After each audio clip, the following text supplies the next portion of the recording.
Side तो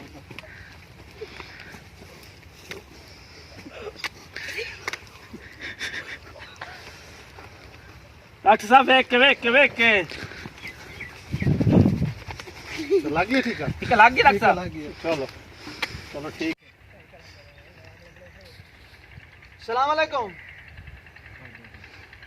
हाँ मरीज रखण वंदा पिया मु हाँ हाँ मेरा ना ही डाटा तो मोने अल्हम्दुलिल्लाह बड़ा ना है पिया खैरियत है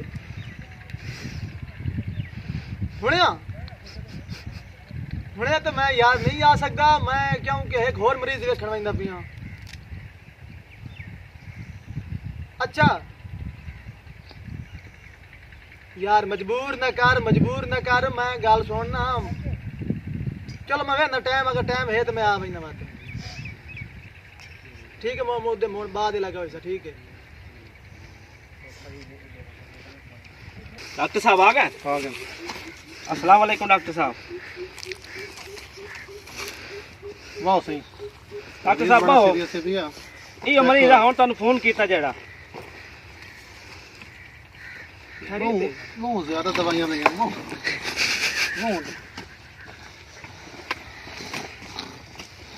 बहुत तबीयत खराब है बड़े पीरा ते गया है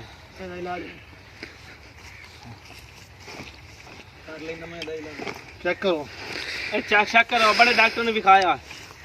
मुल्तान तक फिर आया डॉक्टर साहब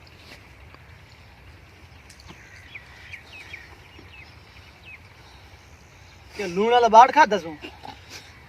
नहीं साईं साग पकाया ही वो खादा सो और नाल खा खवाई ने नहीं और तो ये जिका शिकायत नहीं खाती बस मैं तो लगता 10 किलो काली मिर्च खा दिया सो नहीं लस्सी पीती थी डॉक्टर साहब ओ हालत तो इतनी खराब हुई पई है बे तू आज मैंने फोन किया है पिया अगे बड़े डॉक्टर ने दिखाया साईं संतास से थोड़ी आज पई है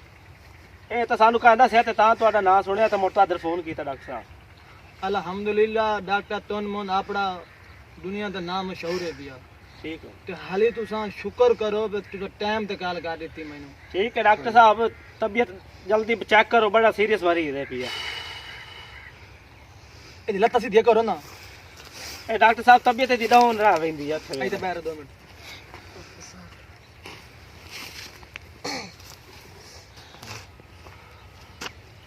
यार ਤੁਹਾਡਾ बड़ा अफसोस वाली गल है बे तुसा मैनू आज दस्यो ए इतना हालात देखो ना ਤੁਹਾਡਾ ਨਾਂ ਹੀ ਕਾਲ ਸੁਣਿਆ ਤੇ ਮੁਰ ਸਵੇਰ ਹੁੰਦੇ ਤੁਹਾਨੂੰ ਕਾਲ ਕਰ ਛੋੜੀ अंदर कुर्सी साइड ते करना है इनु मैं बीमारी जेडी लगी है ना अल्लाह माफ करे बहुत बुरी लगी है अल्लाह अल्लाह खैर करे डॉक्टर साहब ठीक है जल्दी ना? चेक करो इन मैं जैसे ला देना या ठीक है ते उस तो बाद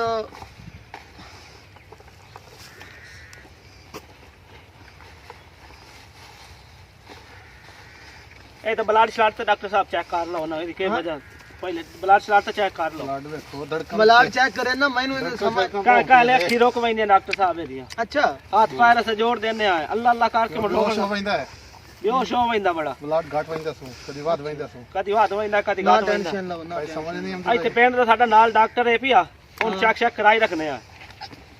ਤੇ अच्छा ਜੀ ਆ ਬਲੱਡ ਸ਼ਲੱਡ ਚੈੱਕ ਕਰ ਵੈਂਦਾ ਗੋਲੀ ਛੋਲੀ ਦੇਂਦਾ यार मैं ना अफसोस इस गल है तू समझ मो लेट दसया यार मरीज भाजी ने ਤੁਹਾਡਾ ਡਾਕਟਰ ਸਾਹਿਬ ਪਤਾ ਲੱਗਾ ਤੇ ਸਜਣਾ ਵੀ ਤੁਹਾਨੂੰ हालत ਫੋन बहुत ਕੀਤਾ खराब है यार हकीकत गल है ਅੱਲਾ ਅੱਲਾ ਖੈਰ ਕਰੇ ਸੀ उत्ता उठा ना एक दफे उत्ता उठा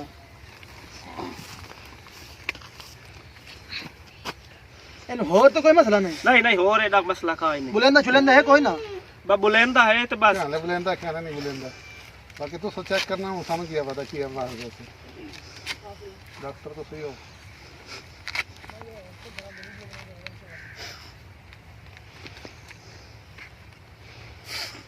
ए अल्लाह दे हुक्म नाल है ना ਜੀ ਆ पर दोबारा आवन दी लोड़ काई नहीं पवे ਅੱਲਾ ਅੱਲਾ ਖੈਰ ਕਰੇ ਸੀ ਚੰਗੀ ਤਰ੍ਹਾਂ ਚੈੱਕ ਕਰ ਲਓ ओए तू टेंशन ना लो सारा मरीज देख मेरी ठीक कर रहे इतना जमीन है भाई सारी हाँ? वो लहावनी है भाई अच्छा अच्छा अच्छा हाँ बाबे और सारी जमीन करा गया ना है ऊंचा बोला समझ तेरी काई नहीं मंदी पे मेरी जमीन है लहावनी है देखो लो अच्छा बाबे और सारी जमीन कढ़ाई है ये ना ਨਾਲੇ ਹੈ ਕੁਆਰਾ ਵਾਲੀ कुआरा है भैया एक ते ब्लड दा ही मसला है पिया ਅੱਛਾ ਜੀ मैं तो लग रहा लूण चटेंदा है पिया ਨਹੀਂ ਜੀ ਦੌਰੇ ਪਵਨ ਲੱਗ ਵੈਂਦੇ ਸੋ ਮਿੱਟੀ ਤੇ ਨਹੀਂ ਖੰਦਾ ਮਿੱਟੀ ਤੇ ਨਹੀਂ ਖੰਦਾ ਲੱਗਾ ਰਹਦਾ ਕਾਹ ਲੈ ਮਿੱਟੀ ਪਤਾ ਚੋਰੀ ਖਾਂਦਾ ਹੋਵੇ ਕੀ ਆ ਪਤਾ ਲੱਗਦਾ ਬਾਲ ਤਾਂ ਸੈਂਡਨ ਸਾਨੂੰ ਇਹ ਤਾਂ ਜ਼ੇਨ ਥੋੜੇ ਜਿਹਾ ਜਿਹੜਾ ਨਾ ਪੂਰਾ ਸੂਰਾ ਪੂਰਾ ਸ਼ੁਰਾ ਹੈ ਸੁਣਾ ਪਾ ਸਮਾਨ ਵਿੱਚ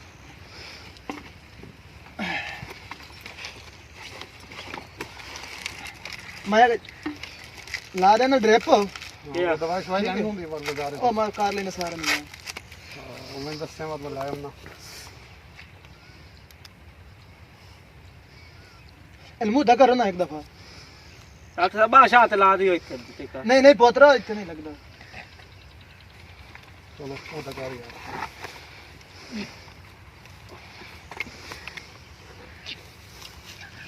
ਕਾਬੂ ਰੱਖ ਕੇ ਬੰਦਾ ਡਾਕਟਰ ਦੇ ਇੱਥੇ ਨਾ ਪੈ ਜਾਵੇ ਨਹੀਂ ਨਹੀਂ ਅੱਲਾ ਖਾਏ ਇਹ ਤਾਂ ਕੋਈ ਪਤਾ ਨਹੀਂ ਲੱਗਦਾ ਦਿਮਾਗ ਇਸ ਨੂੰ ਬੋਦੀ ਹੈ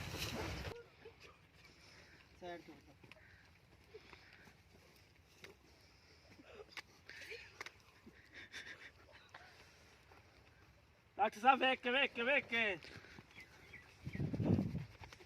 ਲੱਗ ਗਿਆ ਠੀਕ ਆ ਠੀਕ ਲੱਗ ਗਈ ਡਾਕਟਰ ਸਾਹਿਬ ਚਲੋ ਚਲੋ ਠੀਕ ਅੱਲਾ ਦੇ ਹੁਕਮ ਨਾਲ ਹੋਰ ਵੀ ਠੀਕ ਲੱਗਣਾ ਨਹੀਂ ਨਹੀਂ ਮੈਨੂੰ ਦੁਬਾਰਾ ਆਉਣ ਦੀ ਲੋੜ ਤੱਕ ਆਈ ਨਹੀਂ ਡਾਕਟਰ ਸਾਹਿਬ ਸਕੂਨ ਮਾਲੂਮ ਹੁੰਦਾ ਪਿਆ ਹਾਂ ਇਨਸ਼ਾਅੱਲਾ ਇਹ ਠੀਕ ਹੋਵੇ ਸੀ ਯਾਰ ਤੁਸੀਂ ਦੀ ਹਾਲਤ ਬਹੁਤ ਖਰਾਬ ਹੈ ਨਾ ਹਕੀਕਤ ਗੱਲ ਤੂੰ ਅਜੇ ਹੈ ਤਾਂ ਇੱਕ ਸਾਈਡ ਤੇ ਬਹਿ ਰਹੀ ਦਿਆ ਤੇ ਜੀ ਸਾਨੂੰ ਬਾਈ ਕੋਈ ਦਵਾਈ ਸ਼ਵਾਈ ਲੈ ਇਹ ਦੇਵਣੀ ਹੈ ਹਾਂ ਹਾਂ ਇਹ ਸਵੇਰ ਸ਼ਾਮ ਹੈ ਕਿ ਰੱਖੋ ਤੇ ਗੋਲੀਆਂ ਗੋਲੀਆਂ ਮੈਂ ਕਾਟ ਕੇ ਦੇ ਦੇਣਾ ਤੁਹਾਨੂੰ ਬਲਕਿ ਇਹ ਕੰਮ ਕਰੋ ਤਰਾ ਖੁਰਾਕਾਂ ਵਧੀਆ ਨਾ ਦੇ ਵਿੱਚ ਹਾਂ ਠੀਕ ਹੈ ਸਵੇਰ ਸ਼ਾਮ ਲੱਸੀ ਨਾਲ ਦੇਣੀ ਹਾਂ ਹਾਂ ਆ ਜਾਣੀ ਇਹ ਕੀ ਹੈ ਇਹ ਦੋ ਖੁਰਾਕਾਂ ਦੇ ਤੂੰ ਸਮਝਦਾ ਸਹੀ ਹੋਣੇ ਮੈਂ ਤਾਂ ਵੈਂਦਾ ਅੱਗਾ ਪਿਆ ਮੂੰ ਚਲੋ ਦੋ ਖੁਰਾਕਾਂ ਹੀ ਨੇ ਭਈਆਂ ਵਕਾ ਲੈ ਲਈ ਸਾਹਮਣੇ ਇਹ ਰੱਖ ਲਓ ਇਥਾਂ ਠੀਕ ਹੈ ਹਾਂ ਤੇ अल्लाह के हुक्म में ना टेंशन लो अबे उम्मीद है रब नाल ते दोबारा आवन की जरूरत काई नहीं ठीक है ਇੱਕ ਵਾਰੀ ਸਾਡਾ ਮਰੀਜ਼ ਠੀਕ ਹੋ ਜਾਵੇ इंशाल्लाह ਤੁਹਾਨੂੰ ਖੁਸ਼ ਕਰਕੇ ਗੱਲ ਸਾਂ ਹਾਂ कोई मसला